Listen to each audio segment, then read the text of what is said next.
Our community experienced a tragedy that has shaken us all. Incidents like this leave an impact that reaches far beyond the scene. At least 3 people are dead and 7 others injured after a gunman opened fire at an In-N-Out restaurant in Twin Falls, Idaho this weekend.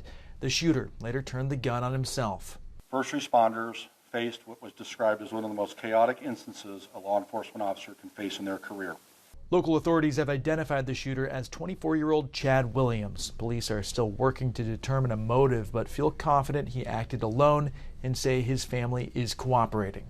Law enforcement also confirmed there was an off-duty state trooper and a citizen who actively engaged with the suspect. We believe their actions helped drive the suspect away from the scene, preventing further casualties. The FBI is also on the scene and helping with the investigation. There are potentially hundreds of witnesses who need to be interviewed. Sam Farrell is one of them. He says he was near the In-N-Out and heard popping sounds. Then he saw people running. I remember just seeing people running, screaming. Somebody was saying shooting, shooting, shooting, and running the opposite direction of where I was driving to. The president of In-N-Out Burger confirmed one of the people killed was a restaurant employee. In Los Angeles, Max Gordon, Fox News. It was going to be a massive attack, by far the biggest attack since World War II. After canceling planned U.S. strikes on Iran at the request of several regional allies, President Trump says U.S. negotiators will be back at the table today to firm up a deal which would fully reopen the Strait of Hormuz and end Iran's nuclear threat. They said we'd like to make a deal now. Obviously, they don't want to be attacked. The president is still skeptical, but willing to see if the Iranians are serious this time. Secretary of State Marco Rubio believes this round of negotiations will be more successful, with Iran's defensive capabilities now severely degraded. They no longer have that shield, that conventional shield that they could hide behind. And that's changed the whole dynamic. It's the only reason why they are now willing, and in some cases seem eager, to do a deal on denuclearization, to do a deal on the Straits. But Democrats say the president doesn't have a real plan to officially put an end to the conflict. Here's a guy who got us into this without a strategic goal, without a plan, without a timeline. They're flailing, they're stuck. While most Republicans are standing by the president, even if it costs them in the midterms in November. Trump is the only one that's been willing to be able to put this level of pressure on them to be able to try to get things resolved with Iran. It does not appear the U.S. and Iran are holding direct talks today. Instead, the Iranians say they are negotiating with mediators in Oman. In Washington, Rebecca Castor, Fox News. The confirmation for Acting Attorney General Todd Blanche became much more likely late Sunday night when he formally put in writing that the controversial weaponization fund is dead and will stay dead. The fund would have used almost $1.8 billion in taxpayer money to compensate people who believe they were victims of government weaponization. It was part of a deal in exchange for President Trump dropping his lawsuit over leaked tax returns, prompting criticism from both sides of the aisle. This is insane. The idea that the president wants a fund that he controls so he can give money to insurrectionists. I'm going to look at it, but I'm not going to give him a blank check. Late Sunday, Blanche posted of the fund, quote, "No funds were transferred, no process for receiving claims was established, no claims were paid." Republican Senators John Cornyn and Tom Tillis wanted this in writing before they supported Blanche's nomination. They now have it in writing. President Trump, however, is threatening to resurrect the fund if Blanche is not confirmed by the Senate. If they don't approve Todd, I put it back on the table. A lot of people like it. A lot of big supporters of Trump like it. But Cornyn and Tillis also wanted assurances on another part of that settlement, which shields Trump and members of his family from IRS audits or penalties. Blanche's memo briefly touches on that and uses the word retroactively. The Senate Judiciary Committee will vote on Blanche's nomination on Tuesday. If it passes, the full Senate will hold a final vote later this week. In Washington, David Spunt, Fox News.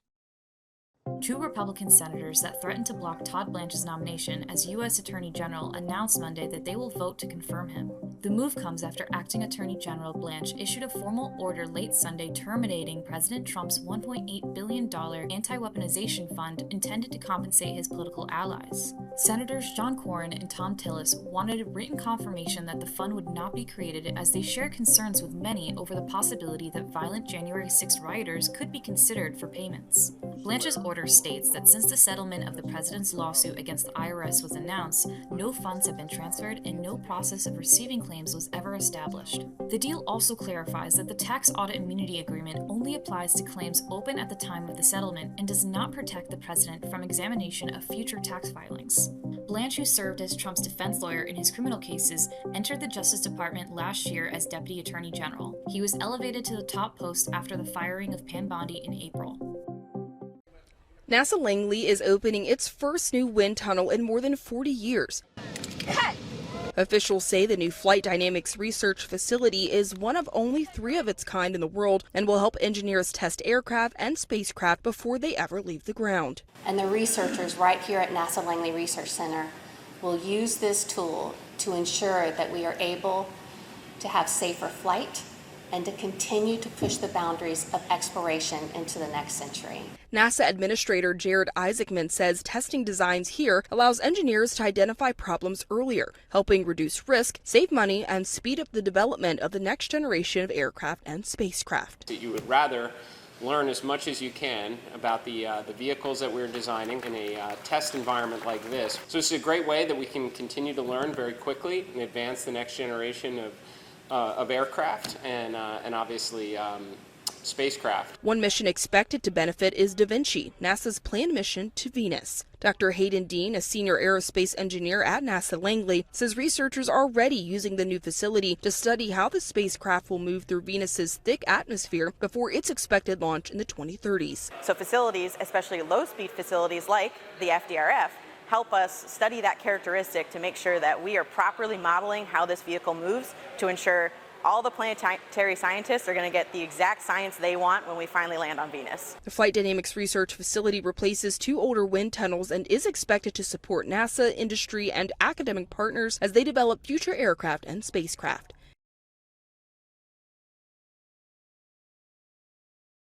This morning I came back and came around the corner and I saw my chimney. Residents in Washington state returning to utter devastation after wildfires torched communities in Spokane County, leveling homes that held countless memories. I built that steel thing on top of the chimney and shop when I was a little kid. Crews are battling 3 major fires in Spokane County. Flames have burned through thousands of acres after the blazes broke out Saturday and spread quickly.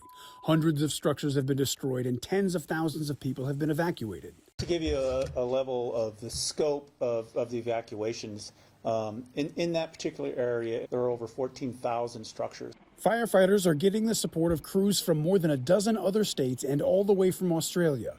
And according to Senator Maria Cantwell, Washington state will be prioritized for federal resources because one of the fires, the Autumn Lane fire, is the highest priority blaze in the country right now. It is the top fire in our nation. That means they are going to give us the resources that we need here on the ground. That help can't come soon enough. For some residents, the devastation has already been monumental. I don't ever want to have to relive a fire coming up this hill again. And I've been in Spokane my entire 64 years. I think it's time for me to leave Spokane. I'm Reed Binion reporting. There's a growing mismatch in the job market over artificial intelligence skills. There's so much excitement about the potential of AI right now and what it can bring to the workforce, but workers are moving a little bit slower. Indeed's Priya Rathod says the gap shows up in the company's new survey data. 70% of employers expect workers to use AI tools every day, but only 14% of workers consider themselves skilled enough with AI to use it as a regular part of their workflow. We need to remember that ChatGPT just launched 4 years ago and Claude Code just launched last February, right? So we have this sector of early adopters, but the vast majority of people are still experimenting with it. Rathod says companies can't just hand workers AI tools and expect them to figure it out. They need training, clear guardrails, and examples of how AI fits into everyday work. For job seekers, experts say industry-specific training or certifications can help, but so can showing employers how you actually use the technology. They're wanting their employees to come in with the skills to be able to work alongside AI. The human judgment, the critical thinking, the reasoning, the responsible use. Students and workers should also consider building a digital AI portfolio, showing not just what they made, but what it accomplished. They want to see that you can work with it, not that it's just writing an email. Yes, that's great. But I mean, that's not something that's really going to get you noticed into the door in this AI-shaped world. I'm Michael Yoshida reporting.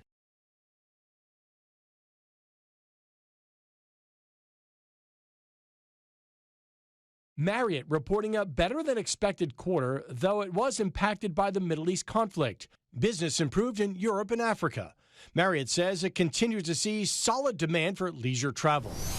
Retailers are integrating secondhand clothes into their stores. Banana Republic recently launched its own limited edition drops featuring pieces from the 70s, 80s, and 90s. H&M has set up about a dozen secondhand pop-ups in the past few years. Some big retailers are sourcing the pre-loved pieces themselves or have customers hand them in, sometimes for store credit. Spirit Halloween is already gearing up for the spookiest holiday, kicking off Summerween in New Jersey at their flagship location.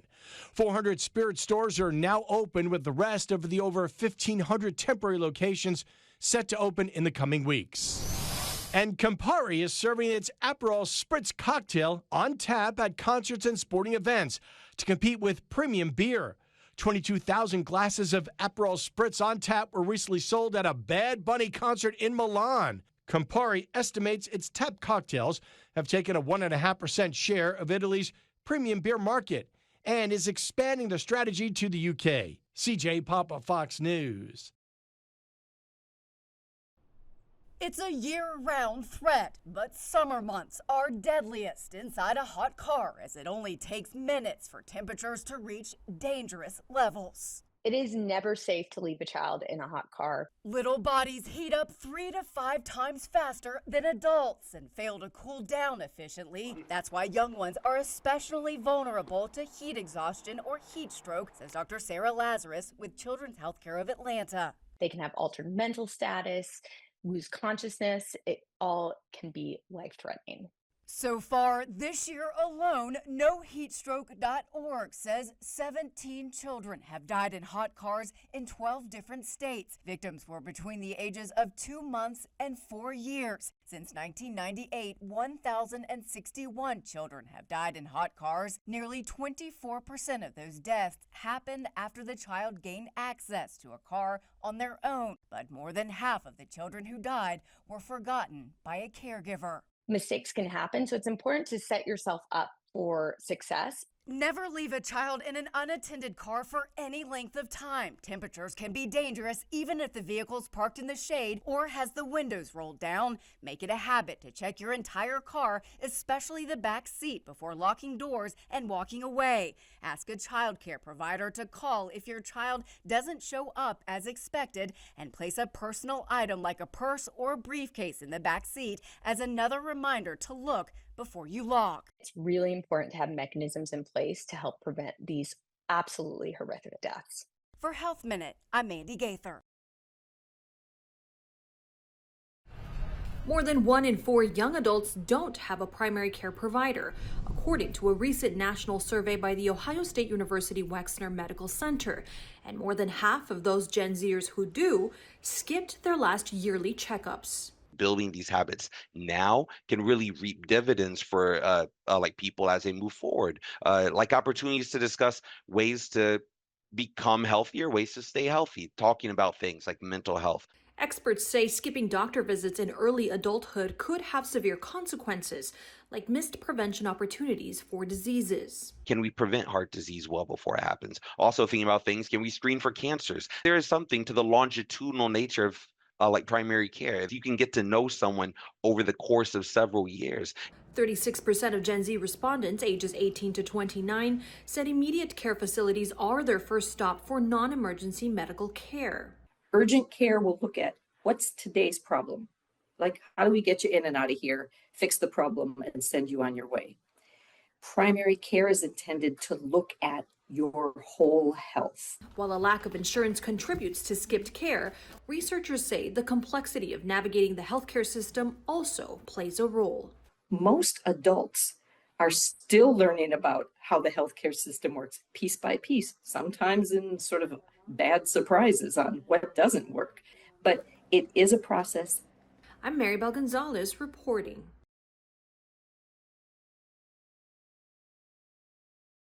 Okay, your wife is in a bar, you said she's unresponsive? This is what he's going to tell you.